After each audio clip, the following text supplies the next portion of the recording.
I just found out my lifelong chocolate allergy was a lie, and my parents' insane reaction to me confronting them makes me want to cut them out of my life. Ever since I was a little girl, my parents have told me that I am allergic to both milk and chocolate. The story goes that I broke into severe hives on my very first Halloween. My mom had given me some milk chocolate and I had to be rushed to the hospital with hives and breathing problems where I was diagnosed with both chocolate and milk allergies. Ever since then, I have never been allowed to eat anything containing chocolate or cow's milk. Over the summer, one of my college friends from out of state invited me to come stay with her for a few weeks. While I was in her state, I decided to use the opportunity to visit my godmother/aunt who I haven't been able to see since I was a young child. My aunt was thrilled to see me and we spent a whole day hiking and just catching up. When we stopped for lunch, my aunt pulled out some granola bars, but they had chocolate in them so I couldn't eat them. I told her that I was allergic to chocolate and she was stunned. My aunt told me that I have never been allergic to chocolate and that my mom was lying to me. She told me the story of how I had gotten ill from daycare and my mom had tried to sue the daycare owner for some stupid reason that no one was sure of. My mom was pissed off because she thought the daycare owner was flirting with my dad and she wanted to get the daycare shut down. My mom then invented the story about me and the chocolate at the Halloween party. She made sure not to tell the daycare about the fake allergy and then waited for the daycare to feed me food with chocolate in it so that she could sue. When that didn't work, my mom then invented a story about me being allergic to milk. When my aunt tried to call her out on it, my mom stopped speaking to her and that silence has continued until the present. Needless to say, I was stunned. I wanted so badly to believe that my mom was telling the truth and that my aunt was lying. I waited until we got back to my aunt's house and I took a bite of one of the granola bars. And I was not allergic, at all. I was very upset and decided to call my dad. Our conversation was so crazy and out of nowhere that I don't know what else to do but type it out. The conversation went like this. Me, Dad, were you aware that I am not actually allergic to chocolate and milk like you and Mom have told me? Dad, don't be ridiculous. You've never been able to eat chocolate without a reaction. Why would we make that up? Me, I'm not trying to accuse you of making it up. I was just asking if you were aware that I do not have the allergy. I just ate some chocolate and I didn't have any reaction to it. Did I ever get any allergy tests done? Dad, I will have to ask your mother. I am upset that you are trying to call us liars over this. Me, when did I say anyone was lying? What are you talking about? My mom then jumped into the conversation. Speakerphone. Mom, honey, don't you remember that you had hives at your 10th birthday party? Your friend had given you a Tootsie Pop and you were allergic to the chocolate. Me, Mom, I never had a 10th birthday party and I don't know what you're talking about. I was just curious if I ever had a real allergy test done for chocolate, because I was just able to eat some without a reaction. I'm just trying to figure out if I can eat chocolate or not now. Mom, I don't know why you need to know if you had a test or not. You can't eat chocolate because we say you can't eat chocolate. You're being a little liar right now. How dare you say we never gave you a birthday party that year? You've always been ungrateful and now you can't even remember the party we gave you. Me, Mom, I know I never had a 10th birthday party because I was at summer camp. Why are you trying to make me believe that I did? My mom then started screaming at me and I just hung up the phone because it was so loud and I couldn't hear any individual words. I silenced my phone and watched as she proceeded to call me 40 times in a row. The entire time my aunt was watching in horror. My aunt then gave me a hug and told me that this is why she doesn't have a relationship with my mother. My mom has always done this, lied to people and then tried to convince them it was the truth. I am very upset about this entire situation. The conversation was simply one of the craziest things I've seen and I don't know who these people are anymore. It creeped me out and I don't think I ever want to talk to them again or else they will try to turn on me. Am I right in wanting to cut these people out of my life?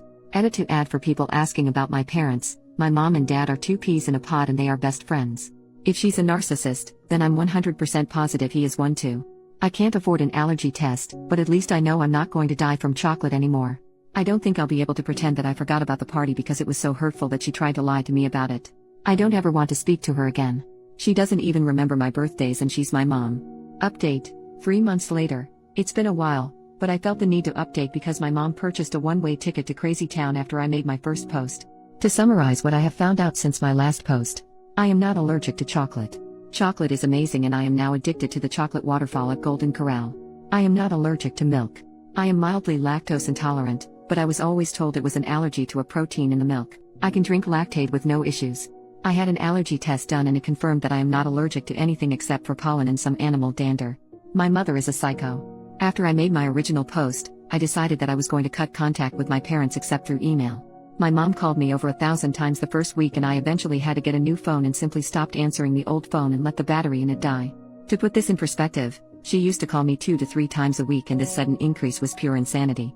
Since my mom knew where my dorm room was located on campus, I requested to be moved into one of the more private dorm buildings because I was concerned for my privacy. I didn't tell anyone except my college friends about the move, and I had thought that everything would be fine. Everything was fine for a few weeks, until I got a call from one of the adjunct professors to help tutor one of the new students. My school has a master tutor list, and any student can call the tutors and arrange for help for free. Us tutors are paid by the school. I told the adjunct that I would meet the student in the library in a few and grabbed my books and walked over to the library. Lo and behold, the new student was my mom. My mother decided that she would enroll in classes as a student in order to contact me. When I saw her, I froze and immediately tried to leave the library, but she followed me outside and wouldn't leave me alone. I eventually managed to duck into one of the fraternity apartments and was able to lose her, but she has been basically stalking me on campus ever since. I tried to report her to the school, but the campus police told me that since she never made any threats, that there's nothing I can do. I tried reporting her to the normal police as well, but was told the same thing. My mom has not left me any voicemails or texts or anything at all that I can use to prove what she's doing. My RA has ensured that my mom is banned from my dorm building. Only upperclassmen are allowed, and my mom is technically a freshman, but beyond that I am running out of options. My mom posted on Facebook that she is signing up for the same classes as I need to complete my major next semester. She posted her schedule and we're in one of the same classes, and I don't know what else I can do to stop the crazy. She claims that she didn't do anything to hurt me and that I am just lying about the chocolate and milk allergies. My aunt had to go out of the country for work, and I feel so alone with dealing with all of this. My dad has basically ditched and moved out of my mom's house, and I haven't been able to get in contact with him either. Any ideas for how to stop the crazy? Second update, 10 days later. My mom is in the hospital right now because she became suicidal after a meeting with me and our university. I feel so guilty. Hi there. It's my first time posting here because I was hesitant to give my mom the narcissist label. That being said, I don't really have a better term to describe her behavior, and a ton of people pointed me to this subreddit after I posted on the relationship subreddit about my mom. To summarize, my mom and dad lied to me and told me I had allergies, chocolate and milk. I believed them for years until I met my estranged aunt and she spilled the beans and revealed the web of lies created by my mother.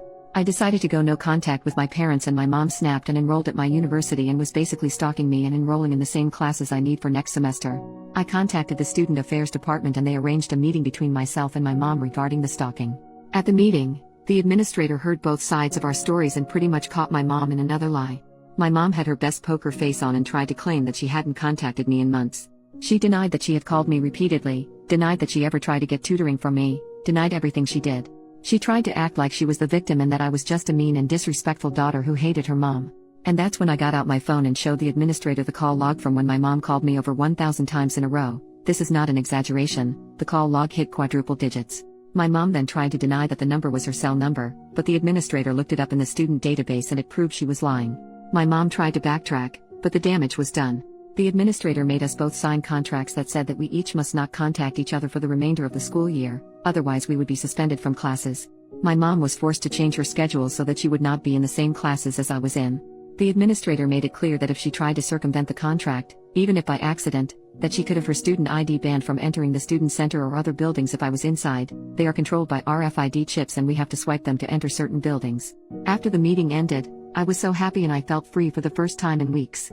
A few nights later, my dad called me and left a voicemail informing me that my mom tried to commit with sleeping pills and that she was going to the hospital.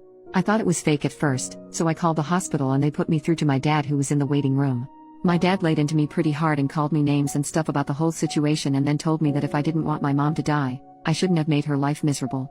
So that's my Thanksgiving vacation, and I don't really know what to think or do right now. I'm going to go bake a pumpkin pie and try to forget about it all, but food tastes like ash in my mouth. Relevant comments. Commenter number 1, honey, it's not your fault. Not even a little. She is a very sick person. This attempt is the inevitable conclusion of a long struggle with serious mental illness. Also, while we take all threats of suicide seriously on this sub, her failure to unalive herself is notable. It is not hard to unalive yourself.